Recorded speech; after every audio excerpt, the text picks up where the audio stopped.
good morning. It's been a while since I've done a video about the progress of my book, and I just felt this morning I needed to, because there's too much for me to write. This whole journey it's not been anything like what I thought it was going to be. I thought I was just going to document my story and that would be it. But I guess when you go back and you look at your life, you see so many things that you missed actually living your life. And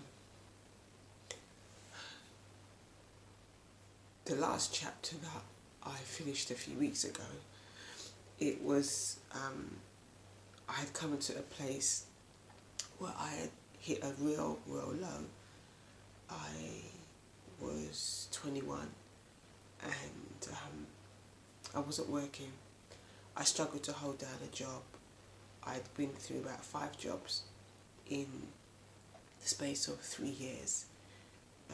Depression and grieving, so many things would cause me to just wake up in the morning and not feel like going to work, and so I wouldn't. And at the time it was easy to find a job, so I could just walk out of one job today, go into another one in a few weeks' time. And I had no respect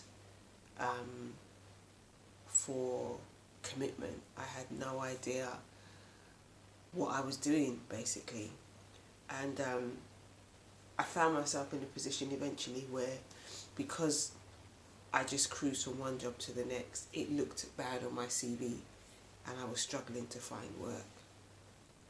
I was talented, I was qualified, and I couldn't see it because the depression was so intense. I just couldn't see it. And what happened was I ended up taking a job out of desperation, out of London, and everybody thought that I was so lucky because I was taking this job and it was a living position. What they didn't realise was that, so it came with a house basically, what they didn't realise was that here I was, a qualified chef, and I was taking a job as a cook's assistant in a boarding school. I was sharing a house with an older lady who I had nothing in common with, a complete stranger. I was miserable, and I was doing this because I was desperate. And worse still, I was earning a fraction of what I was earning before. I wasn't even making £100 a week. As I started to write about that this morning, what it was like taking that job, I realised that when I hit that rock bottom and I took this position, I was forced to have to be disciplined in work. I couldn't see it before, but that 18-month span, that was the longest job I ever had, the worst job I ever had, the longest job I ever had. That 18-month span set me up. By the time I left there at the age of 23, I purchased my first property. And I was trying to think a few days ago when I was looking at my old deeds for my property, the deeds, the paperwork, how on earth did you manage to buy your home that young when you were so messed up? And it's only now writing that I realised that that position, having to get up every morning because I was living in and having to go to work, installed that discipline. I had to I purchased my first car during that time, and I'm watching myself as I'm documenting, going from being depressed and deflated and not being able to get up to go to work, to getting up to go to work, to a job that I'm way overqualified for, is doing nothing for my self-esteem in relation to work. I purchased a car, I'm working hard, and it's like, how?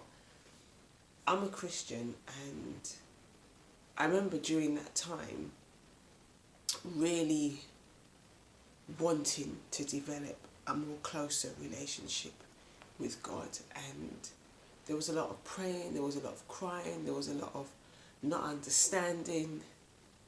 But the one thing that had kept me going throughout the whole journey, even when I was a child and going through the abuse and everything, was this desire to have a relationship with God.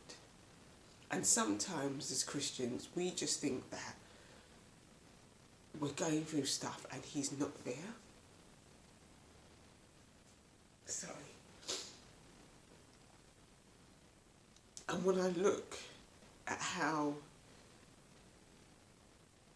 he enabled me to develop in a situation that I just didn't see before, to take me as nothing.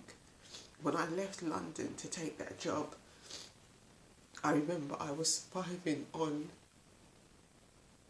one bag of cream crackers, a tin of evaporated milk and cocoa and sugar. I made sure I had that at home, and I would have to ration myself to 3 cups of cocoa and 9 crackers a day. And nobody knew. I didn't tell my family. I wasn't living with them. I didn't tell my family what was going on. I didn't tell people at church what was going on. I just kept it to myself. And when that job came up, I just remember thinking, it was all the way out of London. It was in Buckinghamshire. I didn't know anybody. I was the only black person living in the village. And I just remember thinking, Lord, why am I taking this job? But I knew I had to take it. And it's taken like over, 20, 30 odd years for me to realise how he positioned me, how he set me up. And I think it's serving as a great encouragement for where I am right now, because right now things are really challenging. And I'm wondering, how am I going to manage this and how am I going to manage that? And I don't even know why I'm going on about this, but this book that I'm writing is such, I can't wait for it to be published, because it covers so much. And I know it's going to really help a lot of people. And on the other side of that, do you know what? Trust God. Just trust him, because his plans and his ways always work out. The Bible says to commit your ways before the Lord and he will direct your path. And that's exactly what I'm about to go and do now as I go into my prayer and devotion time. So just kind of wanted to share that with you. I hope it encourages somebody. I just felt really led to share that part of my journey, because it is very much a wow moment for me.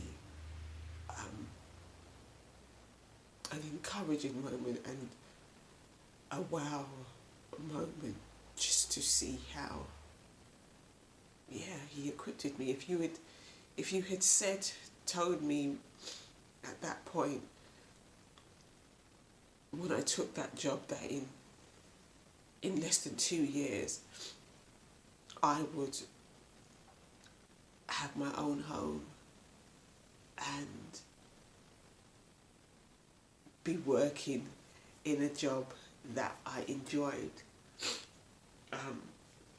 I would have said you was crazy. And funny enough, if you had told me in 2011, when I was on like the verge of a breakdown, that a book would come out of it, a ministry would come out of it, and now my second book, I would have told you, he was messed up. This very home that I'm in, again, and I look back now at the journey, and it always seems that, you know what, whenever I've plummeted, whenever I've hit that place of how am I going to scramble back up, somehow I always come back up. And that's an encouragement to me.